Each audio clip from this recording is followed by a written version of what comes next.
Welcome to the Reality Revolution, and I'm your host, Brian Scott. Today's episode will be dedicated to the transurfing concept of the mirror makers and how to avoid the mirror makers. Who are the mirror makers, you say? Well, lately, if you're like me, you've been noticing a lot of people that are really getting into their horoscopes or prophecies. Oh no, Mercury's in retrograde. I just was talking with somebody that went through a list of everybody they knew and what their different horoscope was.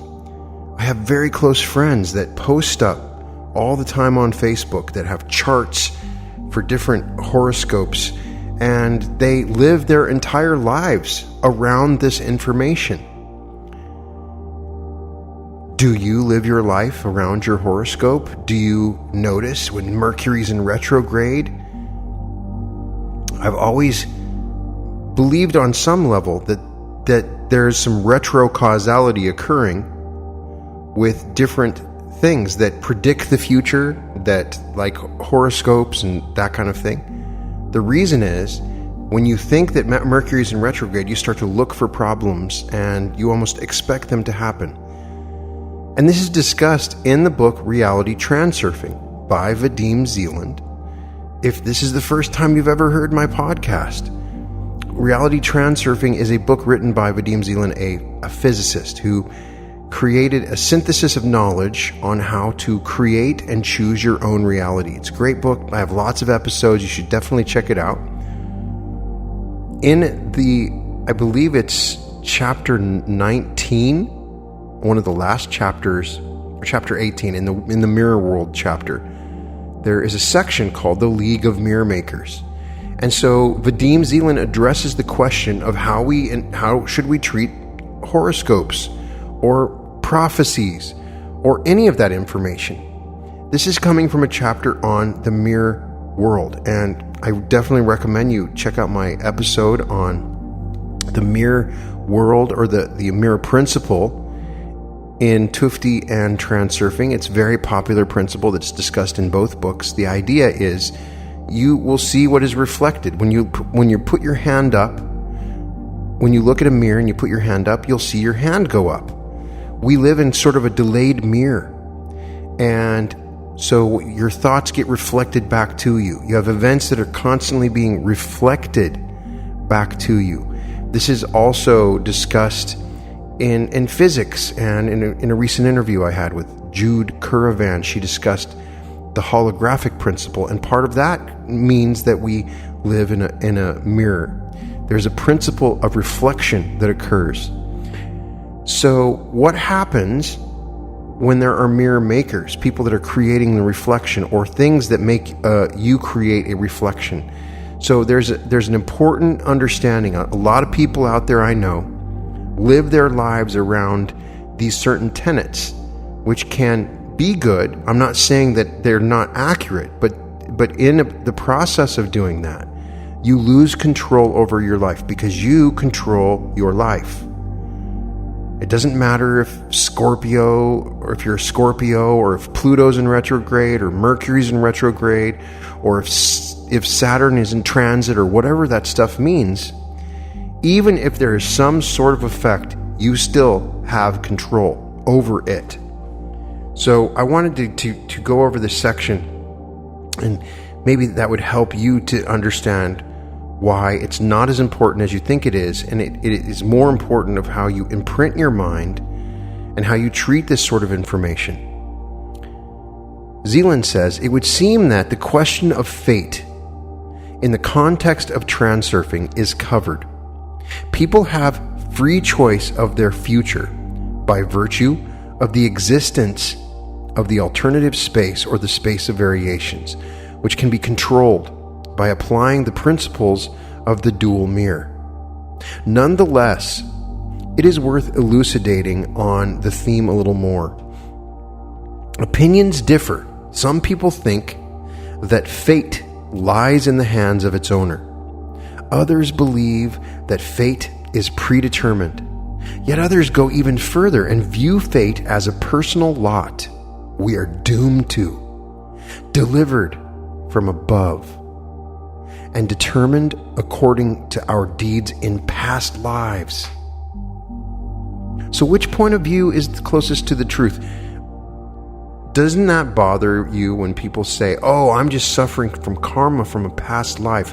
What kind of punishment would you put on yourself if you're being punished for something that you don't know that you did? And maybe there's some sort of truth to it, but maybe now we can stop this cycle by just simply stopping the belief in it. What is the closest to the truth is the question. What is the closest to the truth? Is our fate, does it lie in our hands? Or is it determined from above, or a past life? Or is it determined by where the planets were when we were born? Well, according to Transurfing, they all are.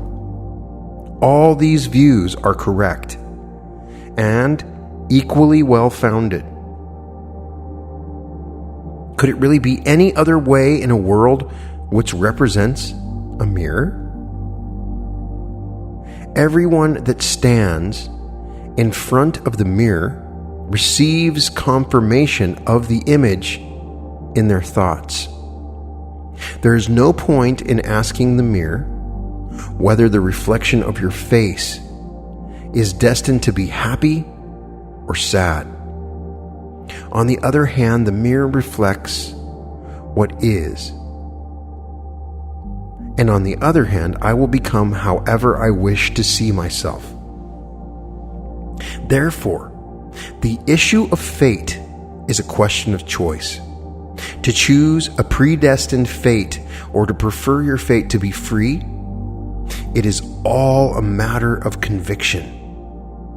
Whatever you choose is what you receive. It's what you will receive. So, whatever beliefs that you throw towards the mirror, you'll see reflected back to you. So if you put a belief that when Mercury's in retrograde, your phone will stop working, that will be reflected back to you. And then you're suddenly saying, well, yeah, it's right. Mercury in retrograde, it's every single time. Do you understand the problem in this? If a person is convinced that their fate is predetermined and that there is no escaping it, then indeed a foregone scenario will indeed be realized. Take responsibility for your deepest beliefs. In the alternative space, there undoubtedly exists a separate stream along which the little boat of life will travel if you set it adrift to the will of the waves. The one so doomed gives in to infantile wallowing and reverently raise their head to face the skies, from where arrows of misfortune rain upon them like cones fall from a pine. O power of providence! O right hand of fate! In reality, it is not so much written in the stars as stamped on their forehead that they are a fool, simply caught up in a subconscious and pointless dream to which they have condemned themselves. When a person takes hold of the reins, their life ceases to be dependent on circumstances. The little boat can be taken in any direction away from the allegedly predetermined fate. It is all very simple. Life is like a river. If you take the paddles and row, you can choose your direction. But if you simply give yourself to the current, you will be forced to drift within the stream you find yourself carried by.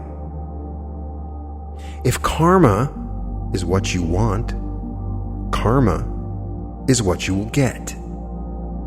Believing that your lot in life hangs on inexorable circumstances or the mistakes committed in a past life This is the alternative you stream into reality.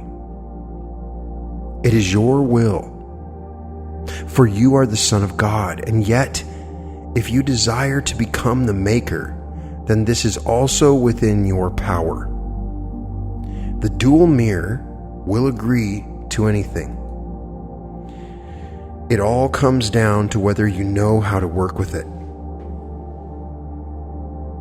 This all makes good sense within the context of the transurfing model. The only unsolved mystery concerns the alternative space. Who placed all that it contains into the alternative space? Where does the alternative space come from, and why? And what existed prior to the alternative space? To be honest, Zeland says, I don't know. I can merely put forth the following hypothesis. No one created the alternative space. It has always existed. It is the nature of the human mind to assume that everything in this world was created by someone or something and has a beginning and an end. And yet it would appear that is not true of everything. I am afraid that even if human awareness was raised enough to surpass that of an oyster, it still would not be sufficient to philosophize on such matters. There are things in this world that lay far beyond the capacity of the mind, for the mind, despite being capable of abstract thought, is really just an apparatus of logic.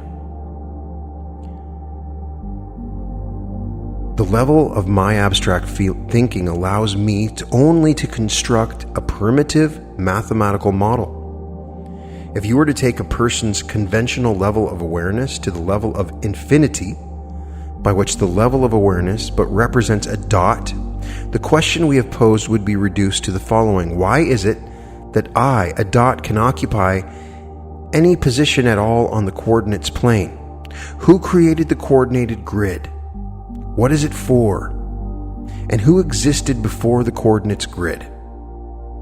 It is all quite incomprehensible.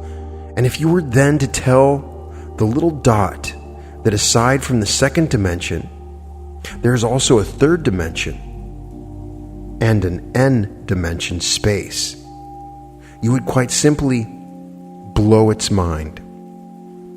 It is easier to believe that fate is preordained by a higher power and that it can be calculated or foretold than to believe in the existence of some unfathomable alternative space that contains absolutely everything. Either way, no one likes to live with uncertainty, and so people try to get some kind of hint about the future, turning to astrologists, fortune tellers, and hierophants. This is also a question of choice. What is my intention? To know what to expect or to co-create what I want? If you choose a passive position, then of course, all you can do is turn to another who has the audacity to claim that they can read the book of destinies. Yet it is that even possible? Is anyone really capable of foretelling or calculating the future? Undoubtedly they are. Moreover, this is possible due to the existence of the alternative space. Where else can clairvoyance source fragments of our past and future? So the idea is, we can see the future in the alternative space, but we can only see one future. So there may be other futures in the alternative space. So if the clairvoyant sees a future and is correct, then what they have seen is the lifeline that you're on corresponding to that alternative space. But obviously anything can change, and nothing is set in stone according to the transurfing model. There are multiple different futures All of those are set. It just depends on which one that you choose. So if you're there thinking, oh, I've got bad karma from my past life, and this is why I'm having all this stuff happen. Or if you've had a fortune teller tell you something, take the information. There may be some truth to it, that it's an aspect of alternative space, but it's not everything. There is no doubt that events cannot develop randomly. The sectors of the space of variations are linked in chains of cause and effect. Lifelines which are subject to given laws. How can these laws be evaluated? Evidently by certain external phenomena such as the position of the heavenly bodies, dreams, a card layout, and even coffee grounds. There is no such thing as a coincidence. The notion of coincidence is merely a special way of perceiving an effect in the absence of detailed information relating to the cause. So if you do the I Ching or look at coffee grounds and you think that you know your future, it may be one future. I have a good friend that has very, very realistic, powerful dreams, and often they are true. But oftentimes they're not. And sometimes we ignore the ones that are not, and we focus on the ones that are true. Because we can only see one aspect of the space of variations. If you don't understand the space of variations, check out my recent episodes where I talk about understanding the space of variations. There is a grid of information that all around us that carries infinite probability within it, is the concept, is the best way for me to explain. Yet once again, it is by the very virtue of the existence of the space of variations that this archive of film on the past and the future, that prognoses are often far from accurate. Now we hear about the archive of film in Tufti the Priestess, so we can see the beginnings of this concept of the film roll and the archive and the eternity archive, for this is the beginnings of where we get the idea of the eternity archive. There are an infinite number of alternatives, and so there is no guarantee that the film, reel taken from the shelf, that is destined to end up in the projector. Any prognosis can only ever rest on a portion of probability. One of the most accurate was the Bulgarian clairvoyant Vanga Dimitrova, known throughout the world as Vanga. Losing her sight in her early years, Vanga acquired the gift of seeing the alternative space. Yet even with her unique abilities, the number of accurate hits relating to the past as well as the future varied in the range of 70 to 80%. Prophecies can also be distorted by the perception of the individual psychic and their subsequent interpretations. The Centuries by Nostradamus is to this day given wildly different interpretations. People try to see in prognoses things that are not really there. And the opposite, they fail to notice the obvious. When Vanga foretold that Kursk would sink, no one could understand what was meant, for Kursk is located a long way from the ocean. Yet when the submarine of the same name sank, those who knew of the prophecy must have come out in goose pimples. So if we can only talk about the chances of a psychic seeing the right sector in the alternative space in terms of probability, then how do we explain the fact that the level of accuracy turns out to be relatively high? This has to do with the fact that once a prediction has been imprinted into a person's memory, whether they desire it or not, that prediction becomes their intention. So predictions from psychics and horoscopes become your intention, and you don't want to let that happen. An individual's relationship to various interpretations and horoscopes is a very personal thing, as it is made up of a balance between belief and mistrust. I agree that it can be used for spiritual learning. And there are archetypes within the horoscopic system that are real to the human psyche. On the one hand, people are not generally inclined to rely wholly on such things.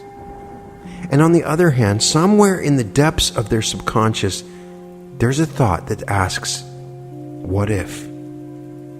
Importance in one's attitude towards predictions is minimal, as we tend to think that it may come true or it may not. It is like a game that is played simultaneously for fun, and in all seriousness, as a result, a kind of underlying unity of heart and mind emerges, providing the conditions for a sharp, if fleeting image to be created, which the mirror of the world reflectively and willingly transforms into reality.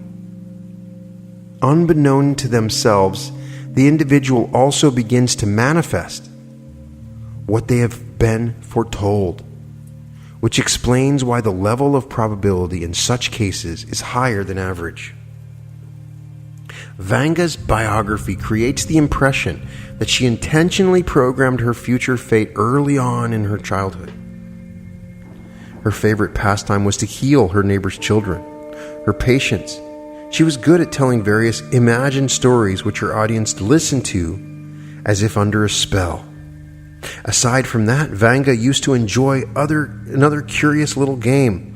She would hide something in an obscure place and then begin to search for it blindfolded, feeling her way towards it. As you can see, the pictures of the images she created were so precise that the mirror of the world recreated them in physical reality. She became blind. Vanga became a healer and clairvoyant after she lost her ordinary power of sight in an accident. When she was just 12 years old, she was carried away in a hurricane and found later in a field covered in sand. It should be noted that Vanga was convinced that you would not escape your own fate and that no effort could change what was preordained. When she received visions of accidents that were going to take place in the future, she tried to avert the tragedy, but she was never successful in doing so. There were times when Vanga, knowing that death awaited someone, tried to persuade them not to set out on their journey or to leave a certain place, but it didn't help. People did not believe her. This would seem to contradict the model of transurfing. Might fate be predetermined after all? In actual fact, there is no true contradiction here. No one person is capable of influencing life of another with their own intentions. People are endowed with the power to create the layer only in their own world. Even when from the outside, it seems as if an influential politician has the fate of whole nations at their disposal. In reality, they're merely carrying out the will of the structure that created them. Everyone is capable of managing their own fate, but only under the condition that they take the wheel in their own hands. It all depends what position you take, active or passive. You can live as each day comes, reading the horoscopes and accepting your fate as if it was granted from above. On the other hand, if you can really get down to business with all the diligence of foolish and end up creating such a fate that heaven forbids should be bestowed upon you, therefore, by active position, we take to mean the ability not to splash your hands about in the water or row against the current, and the intention to control your thoughts in accordance with the mirror principles. This position gives you genuine power over your fate, at which point the services of a seer become irrelevant. Zeland's not saying that all predictions are false. Individual predictions are indeed often confirmed. The point, however, is that these services are only needed by people who decide to choose life as a subconscious dreaming, and these will always be the overwhelming majority. Yet if you intend to transform your life into lucid dreaming that you can control, then you will undoubtedly no longer require the services of mirror makers. And when he says mirror makers, he's talking about the people that create your horoscope, or the psychics, or whatever is trying to tell you about your future. And who are the astrologists, hierophants, and prophesiers, if not mirror makers? The predictions that they give you are not just a harmless prognosis, but a surrogate part of your own fate, a small part of the mirror in which you will have to look. How could it be any different? It makes no difference whether you take the prediction seriously or not. Once you've heard it, the image will continue to occupy a place in your subconscious programming, your fate. Even if you place the issue of money to one side, did you really think that you could have a piece of your future just like that? There are consequences for taking a peek at the book of fate. The payment for these goods is always the same. You must take them with you and make them a part of your life, whether you want to or not. So what he's saying is, if you get that prediction from that horoscope, from the I Ching, or from whatever it is, you're locked in. Just having the prediction, even if you don't believe it. Such a payment could prove fatal. The blame, or shall we say responsibility, lies not with those who sell fate as a product, but with those who make the purchase. When you show interest in a prediction, you acquire a mirror and you ask the mirror maker whether it would be okay for you. So smile in it that day. You already have a mirror, the layer of your world, from which you can create anything at all. In relation to my own mirror, I'm free. If I wish, I can, with the will of the maker, turn any defeat into victory, and that is how it will be. And I could not care less about psychic predictions. If, however, you have no desire to become the maker of your own reality, you can successfully make use of the services of the mirror makers. This also represents a choice and is a one way of living, or rather, a safe way of moving along the stream of fate. Predictions can serve as signs that give warnings of possible unfortunate events, and they can instill you with hope of success.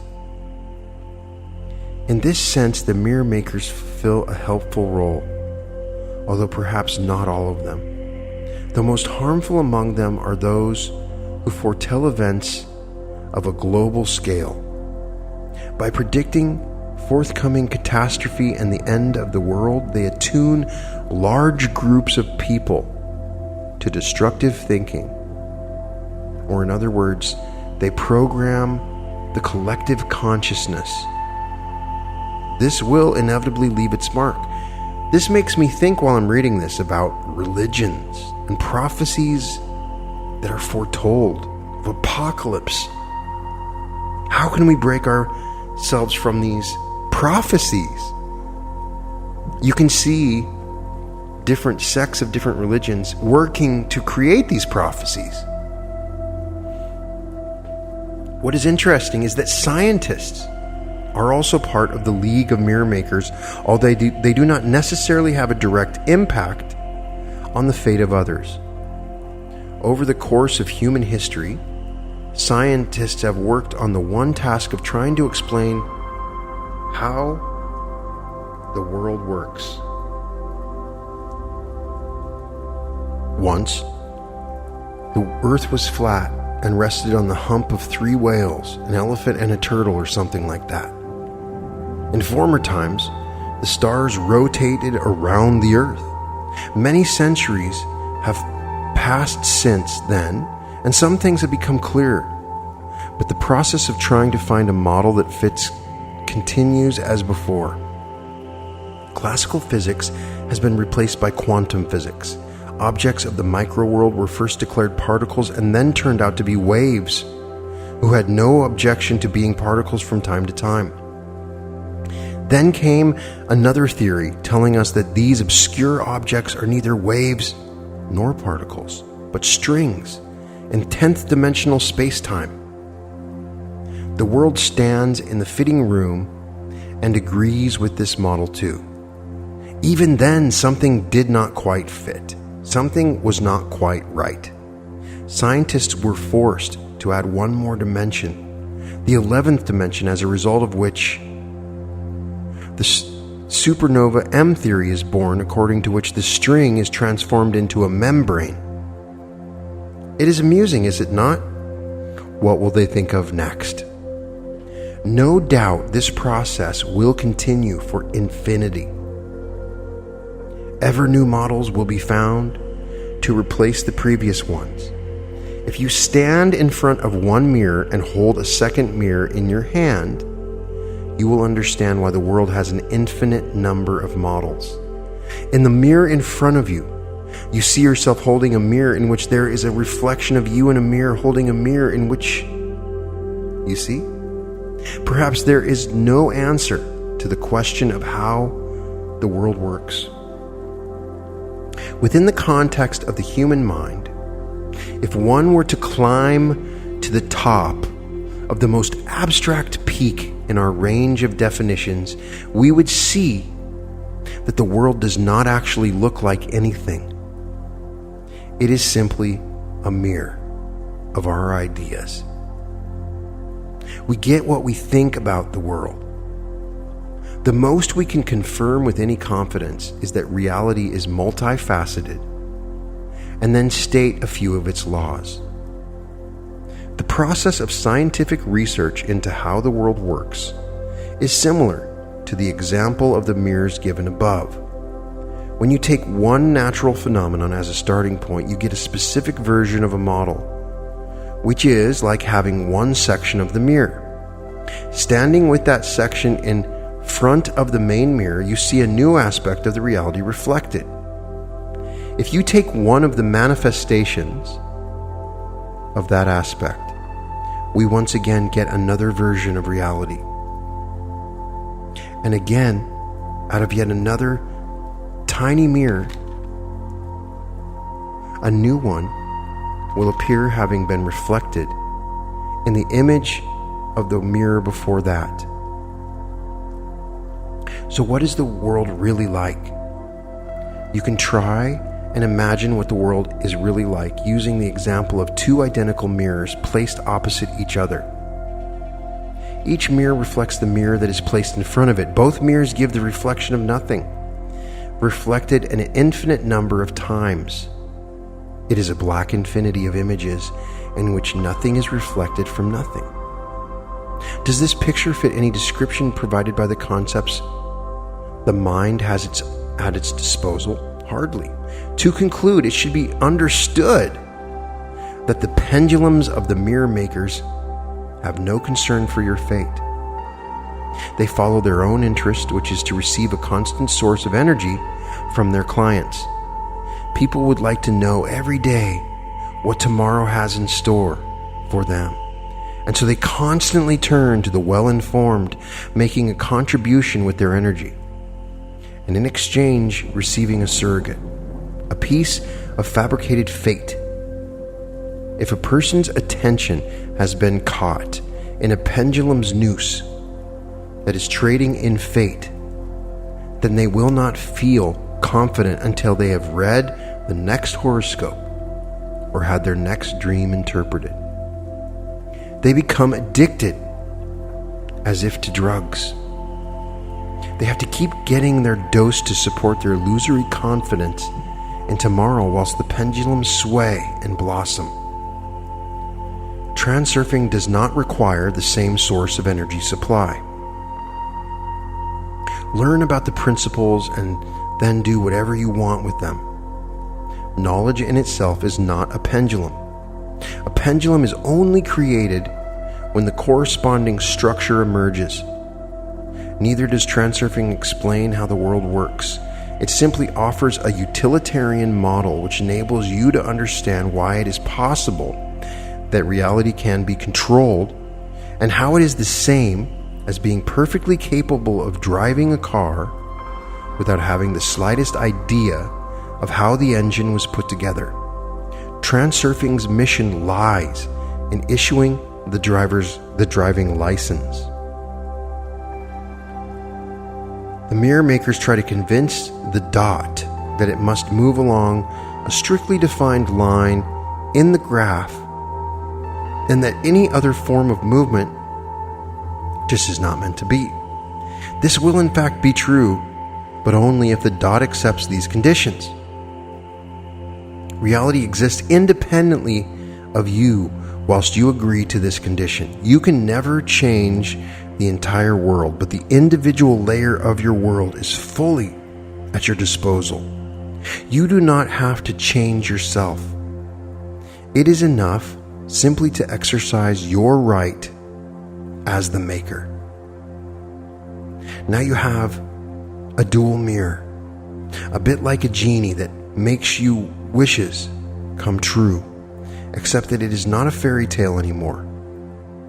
It is an aspect of reality that had perhaps remained hidden from you until now under the cover of routine. Unlike the genie in the fairy tale, you cannot command the mirror genie. There's no point in making appeals to the mirror genie or seeking his compassion. Yet as soon as you declare your intention, the magic mirror will willingly comply. Okay, my dear. You are the true maker of your fate. If you intend to be so, do not give away your fate to the mirror makers. And so this is another way to look at this information. I see a lot of people doing readings, doing horoscopic readings, and that's fine if that's something that you get joy from. But just remember that whatever prediction, if it says right now you should be alone before you have a relationship, or right now your relationship will be coming in a year or so, then you're going to have that. These predictions are so powerful, according to this, that you should enter into that information carefully. So, if you're out there and you're depending on this information to make decisions in your life, it's time to stop. You need to make your intention. Whatever your intention, and make it so. It will happen. Don't assume on predictions. Don't listen to somebody prophesying or giving you readings about your future. It is your choice. Simply make your intention, and it will be so.